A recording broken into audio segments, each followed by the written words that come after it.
ABC 10 News at 11 starts now. San Diego skies putting on quite the show tonight. Rain and lightning surprising many residents across the region, but now those skies are sharing a much calmer story. Thanks for joining us. I'm Steve Atkinson. And I'm Kimberly Hunt. Well, tonight, meteorologist Angelica Campos has been tracking those spotty showers all evening long. She is joining us with what's to come. Angelica. Hi, Kim. It started at 7 o'clock. We were watching it, and then we were hearing it here in the studio. You can see this photo from Vista looking southwest, and it was an active night for many. Just a pleasant surprise. I went live on Facebook, and many of you were chatting with me, just telling me how amazing it was to see some showers in the county. Most of the thunderstorms now offshore. I mean, the instability will continue. We may see another round of monsoonal thunderstorms as we head into tomorrow, but it looks like tonight everything should settle back down, but the heat also expected to continue. Quite an evening. Thank you. President Biden making an announcement that will impact tens of millions of Americans as he lays out his 6-point plan to fight the Delta variant. It is a big story that we've been following all day long, and we're going to get to that in just a bit. But first, the continued chaos of the coronavirus impact on unruly passengers this time. The flight headed to San Diego from Fort Lauderdale. A couple on board causing delays after refusing to wear a mask. One passenger catching the whole ordeal on camera. And tonight we're going to speak with her. Our ABC 10 News reporter Ryan Hill is live at San Diego's International Airport with the play-by-play of what this woman saw happen before takeoff. Yeah, that woman who took that video, his name is Alice, and she tells me that she flies a lot. She wasn't hoping or wanting something like this to happen, but it wasn't surprising to her when she saw it. She called it disrespectful, and she says that she was saddened that somebody couldn't comply with the federal mask mandate. A confrontation in close quarters between JetBlue crew members and a passenger before takeoff. The airline saying in a statement that 2 passengers were escorted off a Florida flight bound for San Diego on Wednesday. JetBlue adding those passengers were asked multiple times but wouldn't comply with the federal mask mandate. You gave me one warning. One warning. A fellow passenger who recorded the situation from her seat says she boarded behind one of the passengers, a woman who was kicked off the plane. On the way into the plane itself, the flight attendant actually asked her to tighten her son's mask. It was like very loose and very big for him.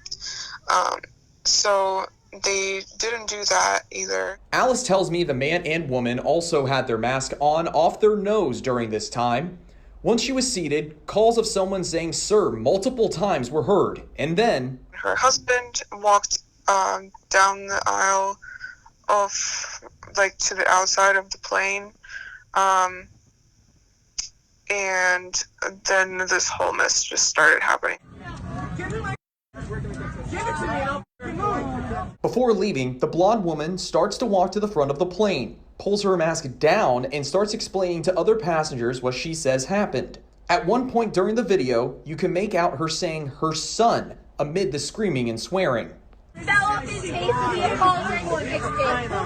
wasn't good enough for them. I am very sad about the fact that they just couldn't comply with the federal mandate. Goodbye. A bumpy ride even before taking off. A plea from passengers just wanting to take to the friendly skies. I just want to ask people to please wear their mask, even if you're vaccinated. JetBlue said in a statement regarding this incident that those 2 passengers who were escorted off the plane will no longer be allowed to fly with the airline in the future. President Joe Biden also announcing today that those who fail to comply with the federal mask mandate, that those fines for those individuals have now been doubled. Ryan Hill, ABC 10 News. Thank you, Ryan. As airlines crack down on COVID regulations, United Airlines says that since it has made vaccines mandatory, its unvaccinated workforce has shrunk by half. And September 27th is the deadline for employees at United to be vaccinated.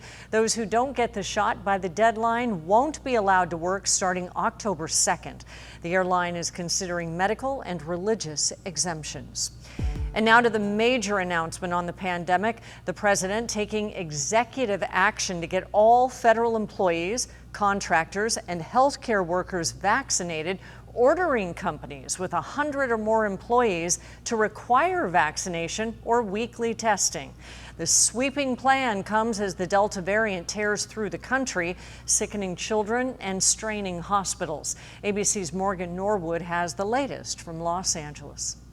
As the Delta variant plunges the country deeper into crisis, President Joe Biden laying out a 6-step strategy to lead America out of the pandemic and boost vaccinations. Many of us are frustrated with the nearly 80 million Americans who are still not vaccinated, even though the vaccine is safe, effective, and free. The president announcing executive orders requiring all federal workers and government contractors to be fully vaccinated, and this sweeping measure targeting employers in the private sector. The Department of Labor is developing an emergency rule to require all employers with 100 or more employees that together employ over 80 million workers to ensure their workforces are fully vaccinated or show a negative test at least once a week. Frustrated with what he described as pandemic politics, Biden taking aim at governors and local officials who ban mask mandates in schools. If these governors won't help us beat the pandemic, I'll use my power as president to get them out of the way. Biden's push comes as COVID cases continue to climb, particularly among children. They now account for 1 in 4 new cases. The Los Angeles School District, the second largest in the nation, now the first major school district in the country to mandate vaccines in children 12 and older. ABC's Matt Gutman in LA, breaking it all down. Bottom line is if they don't get vaccinated and they don't have a valid medical exemption, they can't go to school. They can't go to school in person. Across the country, just 38% of teens between 12 and 17 are fully vaccinated, and the unvaccinated in that age group are 10 times more likely to be hospitalized, according to the CDC. The family of 15-year-old Victoria Ramirez lived through that nightmare. She and her family were unvaccinated when she died of COVID complications. They were trying to resuscitate her. They couldn't bring her back. Morgan Norwood, ABC News, Los Angeles. One group exempt from this mandate is U.S. postal workers. According to the Washington Post, roughly 600,000 staff members of the Postal Service won't have to get the shot. Instead, they'll have the option to get tested weekly. A White House official said the department is traditionally independent. Here at home, union workers are wondering what this mandate will mean for them if they refuse to get the vaccine. Our ABC 10 News reporter Laura Acevedo spoke to grocery store workers who were torn about today's mandate. I spoke to both vaccinated and unvaccinated people tonight, and they both do have one thing in common. They both agree they should have the choice to do what's best for them. For large grocery store chains, President Biden's vaccine mandate means it's very likely they'll soon require the shot for everyone or have to submit to weekly COVID-19 testing. I'm vaccinated, but not everyone has the same feelings. A lot of people don't want to be vaccinated. Diana Stewart says she got vaccinated because she had health concerns and wanted to be safe while interacting with so many people daily. But she does not agree with the mandate. It should be an option. I mean, we do live in America and it is a free country. Her coworker Humberto is not vaccinated. He has concerns about the vaccine's safety. Yeah, well, I don't think it's fair. I think it should be one's personal choice. He's not sure what he'll do if it comes down to vaccinate or lose his job of 17 years. If worst comes to worst, I mean, I'm not going to end up unemployed, so I would have to get vaccinated, I guess. Both Diana and Humberto are union workers, members of UFCW Local 135. In a statement, Union President Todd Walters told ABC 10 News, quote, "We are against the mandates and we fight for our members to have options," saying that although he's vaccinated and wishes everyone would get vaccinated, he understands everyone has different beliefs and says it's the union's job to fight for all members, vaccinated or not. Laura Acevedo, ABC 10 News. More cities are beginning to require vaccine passports to enter certain businesses, but a bill to expand that kind of system throughout California has now been put on hold. California's legislative session ends tomorrow. Lawmakers won't return until January, and when they do, the bill's sponsors have hinted that they might be focusing on other vaccine efforts. So it's such an important policy with so many different moving pieces, and we are up against a deadline. And we wanted to make sure that if we did it, that it was done correctly. Assemblymember Akila Weber of La Mesa says the idea of vaccine passports in California aren't gone for good. She says it will all depend on our vaccination rates and the infection rates this fall and winter. When it comes to actually getting people vaccinated, researchers are not sure the government incentive programs have worked.